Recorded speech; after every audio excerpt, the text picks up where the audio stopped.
Terbelalak mata si Dan itu. Kenapa mata tukang cilok ini hitam, yang warna hitamnya ini kecil, ini kecil. Si Dani langsung sadar, kayak ini bukan dunia gua nih. Nah pada saat dia nengok ke perempuan itu kayak nyengir gitu loh. Nyengirnya tuh serem. Entah kenapa rumah ini semakin dikejar kok semakin menjauh. Rumah ini semakin menjauh, tidak ketemu.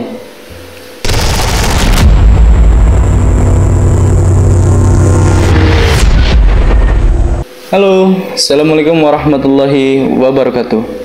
Selamat datang di channel Lahir Malam, channel yang akan selalu menemani kalian dari kisah-kisah horornya. Saya di sini tidak sendiri, selalu ditemani oleh Kang Agus. Sekarang Kang Agus bertugas sebagai kameramen. Halo Kang Agus. Sehat Kang? Alhamdulillah. Alhamdulillah. Untuk penonton juga semoga sehat selalu ya Kang Agus. Ya, selalu dalam lindungan Allah Subhanahu wa taala. Ya, mungkin kemarin kita lihat itu ada yang mungkin ada sedikit trending ya, tentang orang-orang ini banyak yang tidak percaya dengan santet Kang. Banyak orang yang nggak percaya tentang santet itu, katanya santet itu bohong katanya, penampakan gaib itu bohong. Dan ada juga orang yang mengiyakan gitu loh, tetapi banyak juga orang yang percaya tidak munculkan kalau dia itu percaya gitu. Ngerti nggak Kang maksud saya? Iya, diam-diam aja gitu. Iya, diam-diam aja gitu loh. Ya, karena di situ pun orang-orang itu berkata agak sedikit meninggi gitu loh. Ada yang meninggi juga, katanya hanya orang-orang bodoh katanya yang gini-gini bisa dipercayai, generasi SDM rendah katanya percaya dengan adanya santet ya. Mohon maaf sebelumnya jika ada kesalahan dalam bertutur kata ya. Saya akan menjelaskan pengalaman saya pribadi maupun dari teman saya ya, untuk orang-orang yang tidak percaya santet nih. Saya dengan keluarga sudah pernah mengalami ya, yang adanya santet itu benar-benar nyata gitu loh. Sampai bapak saya sendiri pun korban santet Kang Agus. Iya. Ya, pernah gila juga karena gara santet itu. Sembuhnya itu karena dibantu sama saudara ya. Kata saudara tuh dibaca ini katanya, banyakin ngaji katanya. Nanti jam 2 malam ada yang keluar binatang, jangan kamu apa-apain, biarin aja keluar katanya. Tuh, udah pernah saya ceritakan di podcast juga ya. Tuh. Di upload udah ada itu, judulnya tentang santet daging ya. Iya. Kemudian ada cerita dari teman saya orang Jawa Tengah ya. Saya tahu betul tempat dia tinggal itu sebenarnya, tetapi tidak bisa saya sebutkan Kang. Privasi ya. Kita kenal itu melalui game online ya. Kita ngobrol di situ. Dia cerita, Mas katanya, sebelumnya saya tuh nggak percaya dengan adanya santet katanya. Akan tetapi saya merasakan sendiri, saya naik jabatan sebagai wakil kepala sekolah katanya. Usia saya masih muda Mas katanya, diangkat katanya. Kemudian waktu itu kepala sekolah ini, Kepsek ini lagi ada acara dinas katanya. Otomatis saya menggantikan perannya ya. Saya memberikan beberapa instruksi kepada rekan-rekan guru katanya. Tapi ada satu orang ini yang mohon maaf ya, kayak tidak menghargai gitu lah Kang Agus. Iya. Gitu loh. Mungkin karena lebih tua kali dia. Ya, karena lebih tua memang gitu loh. Entah mungkin si Mas juga bilang mungkin saya juga salah gitu ya. Katanya gitu, dia menyadari gitu loh. Oke, entah kenapa dia disantet, katanya singkat cerita disantet nih Kang Agus. Sampai dia itu keluar darah, dibarengi dengan keluarnya paku. Dari mulut dia itu darah bercampur paku keluar. Jumlahnya itu sekitar 16 sesuai tanggal lahir dia gitu loh. Dan ada juga bukti nyatanya kalau santet itu benar-benar ada. Saya pernah baca ya, saya itu bukan orang yang ahli dalam bidang agama, tapi saya pernah baca, saya cari tahu bahwasannya, mohon maaf kalau saya salah, mungkin kita bisa cari bareng-bareng gitu Kang Agus. Kita cari bareng-bareng. Itu kalau tidak salah ada di riwayat Bukhari dan Muslim itu bahwasanya Nabi Muhammad SAW itu pernah disantet oleh orang Yahudi Kang Agus. Ya. Ini yang nyantet ini sebenarnya bukan bapaknya, bukan orang Yahudi laki-laki, bukan, tapi perempuan, anak gadis. Itu seorang perempuan yang saya baca waktu itu ya. Mohon maaf kalau saya salah, koreksi aja ya. Itu disantet selama mungkin efeknya itu kalau tidak salah 6 bulan. Efeknya 6 bulan. Nabi Muhammad sadar kalau dia disantet tuh karena mendapatkan petunjuk dari malaikat Jibril. Dikasih tahu tuh, betulnya bahwasannya disantet dan buhulnya itu ada di sumur. Tuh. Nah, dari situ Nabi Muhammad SAW ini memeriksa sumur tersebut dan memang mendapatkan buhul yang berupa rambut dia, rambut Nabi ini dibungkus, gitu kan, entah menggunakan apa, diambil, dibukalah itu. Ya akhirnya sembuh gitu. Nah, rambut ini orang Yahudi mendapatkannya itu disisir dari Nabi Muhammad SAW. Diambil rambutnya, jadikan buhul gitu loh. Ya kalau kan Nabi Muhammad aja bisa disantet tuh Kang. Kenapa kita sebagai manusia biasa ini ngerasa santet itu tidak ada, bahkan gue ini kebal gitu dengan santet ya. Kalau saran saya sih lebih berhati-hati ya dalam berucap, apalagi menggunakan sosial media itu ya hati-hati gitu loh. Saya berbicara seperti ini bukan untuk mendukung para dukun gitu ya. Saya justru mohon maaf ya, membenci banget tuh namanya dukun, tuh benci banget. Ya dukun percaya dengan jimat gitu loh, percaya dengan setan, bantuan jin, itu ya larinya ke musyrik gitu. Dosa paling besar ya musyrik. Iya, kita mempelajari dunia gaib itu ada maksud gitu loh, agar kita tidak terjun ke dalam kemusyrikan, karena musyrik itu bisa dikatakan tipis. Kita punya cincin, cincin ini punya ada isinya gitu loh, bisa mengobatin orang gitu, bisa ini, itu udah larinya udah musyrik, bahaya kan? Ya, dosa yang paling tidak bisa diampuni adalah musyrik, kecuali orang tersebut bertobat sebelum meninggal. Oke, langsung saja ke cerita yang akan saya bawakan ya. Langsung kita bahas. Kisah ini diambil dari cerita nyata yang dialami oleh teman saya. Anggap saja teman saya ini bernama Andri, Kang Agus. Kita sebut namanya itu Andri. Andri ini punya adik sepupu. Ya, adik sepupu ya. Kita sebut namanya Yoga. Nah, Yoga inilah yang mengalami kisah tersebut. Kisah ini bisa dibilang dia itu cerita singkatnya ya Kang Agus. Dia itu tersesat di alam gaib.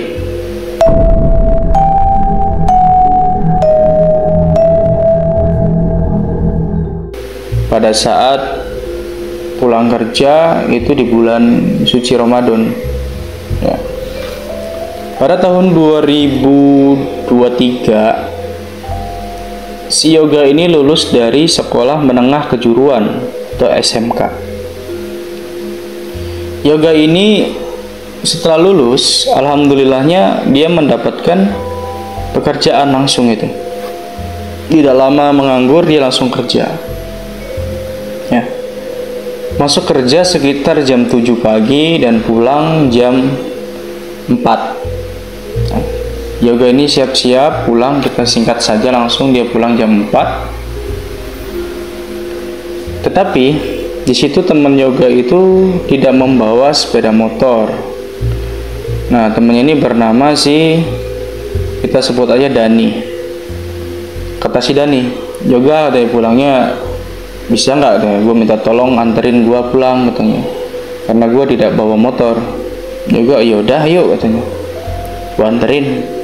Jarak perusahaan ke rumah si Dani ini lumayan, sekitar setengah jam, dan dari rumah Dani ke rumah si Yoga ini juga lumayan jauh gitu loh. Akhirnya mereka berdua ini pulang menuju ke rumah Dani. Pulanglah si Yoga ini mengantar si Dani, ya, melewati perjalanan yang ramai awalnya, ya, masuk kemudian semakin jauh mendekati wilayah-wilayah yang termasuk bisa dibilang sepi, Kang Agus. Nah, singkat cerita, mereka berdua ini sampai di rumah si Dani pada pukul 5 sore. Kemudian si Dani berbicara kepada Yoga, katanya, kalau nanti pulang sampai jembatan yang tadi kita lewatin, bismillah dulu ya, katanya. Oh ya udah, katanya. Ya. Akhirnya si Yoga ini pamit pulang karena memang bentar lagi mau maghrib, mau buka puasa, gitu kan. Pulangilah si Yoga ini dengan mungkin perkiraan si Yoga ini akan sampai pada pukul 5:30 gitu loh. Yoga ini pulang memacu sepeda motornya dengan kecepatan yang bisa dibilang santai. Singkat cerita, si Yoga ini sampai pada jembatan yang Dani maksud. Jembatannya itu kecil, Kang Agus. Kalau dari cerita si Yoga ini kecil gitu loh. Pada saat melewati jembatan ke arah rumah Dani, jembatan itu ditumbuhi oleh ilalang-ilalang yang kecil gitu loh. Sepanjang jalan menuju jembatan tuh ilalang-ilalang kecil nyebrang. Nah, pada saat pulang gitu loh, bentuknya masih sama. Mulailah si Yoga ini menyeberangi jembatan tersebut pada pukul 5:30 kalau nggak salah ya, 5:30 maghrib.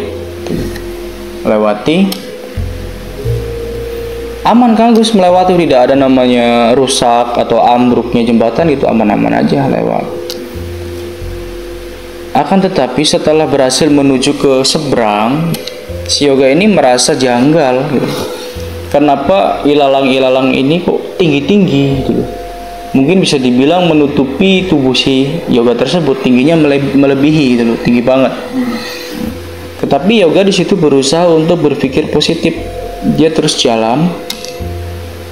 Kok jalanan ini katanya semuanya itu ilalang. Sepanjang jalan yang ia lalui itu ilalang semua. Ilalang semua. Terus dia berusaha pacu sepeda motor itu semakin kencang, terus jalan aja, kencang banget itu. Tetap tidak menemukan orang satupun atau bahkan kampung yang pernah dia lewati sebelum nyebrang ke jembatan tersebut. Kok ini ilalang terus gitu loh. Tinggi-tinggi banget ilalang itu. Dia tidak menemukan jalan akses ke kampung atau kampung ini gitu, nggak ada, itu semuanya ilalang. Singkat cerita, setelah dia gas terus, ya kita buat singkat aja ya, dia melihat ada orang jualan cilok. Dia samperin. Di situ ada pembeli perempuan satu, ya yang satunya sih yang jualan ini. Nah, dia berhenti di situ. Mang, katanya, kalau ke kampung A kemana ya, katanya. Mohon maaf ya, saya tidak bisa menyebutkan nama kampungnya. Sebenarnya terjadi ya di sekitar tempat saya tinggal ini, nggak jauh gitu loh. Nggak jauh, kampung-kampung sebelah itu ada. Nah, lanjut ke cerita. Si penjual ini tidak menjawab, diam saja, diam. Ditanya lagi lah sama si Yoga ini, Mang, kampung A arahnya kemana, katanya. Saya nyasar, katanya. Nah, si tukang cilok ini nyaut di situ, Gus. Noh, sono, katanya. Duh, merinding ya. Noh, sono, katanya. Nah, si Dani kaget, Gus. Terbelalak mata si Dani itu. Kenapa mata tukang cilok ini hitam, yang warna hitamnya ini kecil. Ini kecil. Nah, situ Dani didominasi warna hitam putih. Iya, didominasi dengan warna putih, warna hitam namanya pupil atau apa sih? Ya, itu hitam, itu kecil banget. Matanya kecil banget, hitam-hitamnya itu. Si Dani langsung sadar, kayak ini bukan dunia gua nih. Nah, pada saat dia nengok ke perempuan itu kayak nyengir gitu loh. Nyengirnya serem. Si Dani langsung ngegas lah. Dia lari, berhenti masuk lah. Lari ngebut si Dani itu. Dia tidak menemukan orang lagi gitu loh. Yang dilihat di sepanjang jalan dari arah kejauhan tuh dia lihat rumah besar, ya, rumah besar banget rumahnya itu, dipenuhi dengan kelelawar terbang di atasnya itu, masuk keluar seperti ini, tahu nggak, rumah walet. Ya mungkin ya seperti itu ya, banyak keluar masuk. Si Dani tuh berpikiran bahwasanya di rumah itu banyak orang, Kang Agus. Digas lagi lah motor ini, dipacu dengan kecepatan tinggi. Mungkin ada sekitar 30 menit sampai 1 jam si Dani tidak sampai pada rumah tersebut. Entah kenapa rumah ini semakin dikejar kok semakin menjauh. Rumah ini semakin menjauh, tidak ketemu. Terus dikejar. Nah, dari jauh si Dani ini melihat seorang laki-laki. Teriaklah si Dani ini, "Mang," katanya.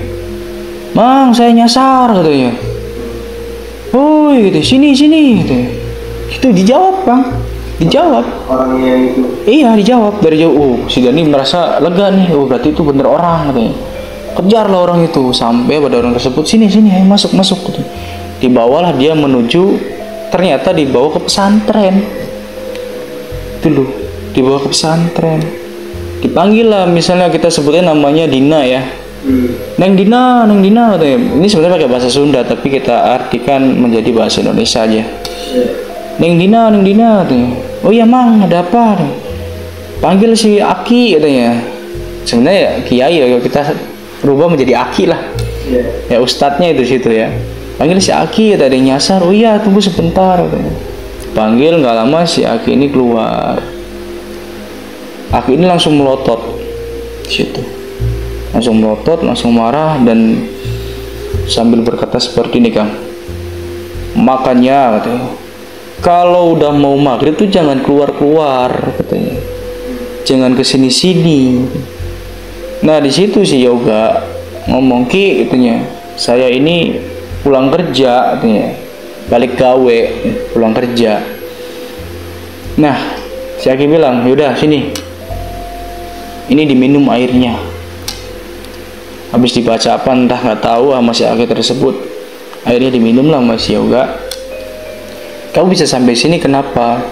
"Awalnya tadi saya minta arahan atau minta nanya gitu loh, arah mana yang harus saya ambil. Nah saya dikasih unjuk sama tukang cilok ya," kata si Akang. "Iya betul," katanya. "Terus kamu," kata si Aki, "pasti lagi menuju ke rumah yang gede," katanya, "yang banyak walet." "Betul Ki." Merinding ini. Merinding banget. Jangan dituju rumah itu," katanya. "Kamu kalau menuju rumah tersebut makin tersesat jauh." Berarti si Akinya itu tahu ya? Tahu. Aki ini tahu. "Sekarang kamu pulang balik arah," katanya, "ke arah pertama kamu itu. Kamu nanti akan ketemu dengan TPU, tempat penguburan umum," katanya. "Kemudian lewatin TPU tersebut nanti ada pohon pisang gede. Sebelum kamu sampai situ jangan pernah kamu noleh ke belakang ya," kata si Aki. Yang tadinya marah besar kemudian langsung cepet-cepet dia pulang, "Jangan noleh ke belakang Kang Agus. Gas saya terus," katanya. Ya Ki, pamitanlah si Yoga ini. "Assalamualaikum," katanya. "Waalaikumsalam." Langsung gas kencang si Yoga ini. Nggak ada serem-seremnya, mungkin cuman gelap gitu kan, tidak ada orang, tidak ada apa, tidak ada gangguan tuh, nggak ada tuh. Wah, tapi tidak nyampe Kang Agus. Jauh banget, udah 1 jam lebih Yoga ini tidak menemukan TPU yang dimaksud si Aki ini. Gas lagi dan kemudian setengah jam berlalu, si Yoga ini menemukan TPU di sebelah kanannya. Akan tetapi dia tidak langsung merasa lega. Karena apa? Karena pohon pisang yang besar ini tidak ada gitu loh. Digas lagi terus sampai beberapa menit dan alhamdulillah sampailah dia pada pohon pisang tersebut yang dimaksud si Aki, Kang Agus. Sampai si Yoga ini penasaran mau lihat ke belakang. Nengoklah si Yoga ini ke belakang. Langsung Yoga mengucap astagfirullahaladzim, Allahu Akbar. Di belakang itu sangat seram sekali, gelap banget. Yang dilihat hanya bayangan putih dan banyak lulu lalang manusia lari-larian. Entah itu manusia atau apa tuh ya, nggak tahu gitu kan. Yoga ini langsung sesak dada gitu kan, sesak napas, dia langsung balik lagi putar wajah ke depan dan dar, dia melihat banyak kerumunan orang di sekeliling dia itu. Dia berhenti di situ, motornya itu sampingnya ada namanya tukang es teh jumbo. Tukang es teh jumbo. Dia sampai di kampung dia sendiri, gitu loh. Dia bingung di situ, diem aja. Kok saya sampai sini kayak orang linglung gitu. Yang tadinya gelap tidak ada orang gitu, tidak ada orang, tiba-tiba dia berhenti tuh di keramaian gitu loh. Ya dia udah ngelewatin apa namanya pohon pisang dari itu. Iya kan udah ketemu. Iya. Ya kan. Nah sebelum itu dia berhenti kan di pohon pisang itu, dia ngeliat ke belakang penasaran. Oh iya. Gitu loh. Iya, pada saat habis ngeliat ke belakang dia kan merasa takut tuh. Dia noleh lagi ke depan. Pas di depan itu udah rame, gitu loh, rame, nggak ada siapa, maksudnya sorry, tidak ada namanya itu pohon pisang gitu, nggak ada namanya kegelapan, rame. Samping dia ini, persis samping dia itu tukang es teh jumbo yang sering kita beli itu loh, ada yang 3.000, 4.000 tuh kan, sampai situ dia. Nah di situ ada beberapa hal yang tidak dia ceritakan karena kata dia serem, dia nggak mau cerita. Entah, loh. Ya bisa disimpulkan si Aki ini juga sebenarnya dari alam gaib, Kang Agus. Sama jin. Iya, sama itu jin juga itu kan. Jin kan ada yang baik, ada yang jahat kan. Gitu loh. Sama seperti halnya kisah di Gunung Ciremai juga kan, dulu ada orang yang tersesat di trek jalur Linggarjati itu. Ya, dia itu nyampe di Batu Lingga, dia ngecamp di situ. Entah apa yang dia buat, dia dibawa ke alam gaib oleh Nyilinggi. Dibawa, di situ ada penyelamat, seorang laki-laki yang berbaju putih. Selamatin, tawar menawar itu kan, argumen gitu. Akhirnya si pemuda ini selamat ya. Sama aja kisahnya kan, ada yang mau ngebawa, ada yang mau menyelamatin gitu loh. Tuh. Nah di situ pesantren, sebelum rumah besar itu ada pesantren dulu gitu loh.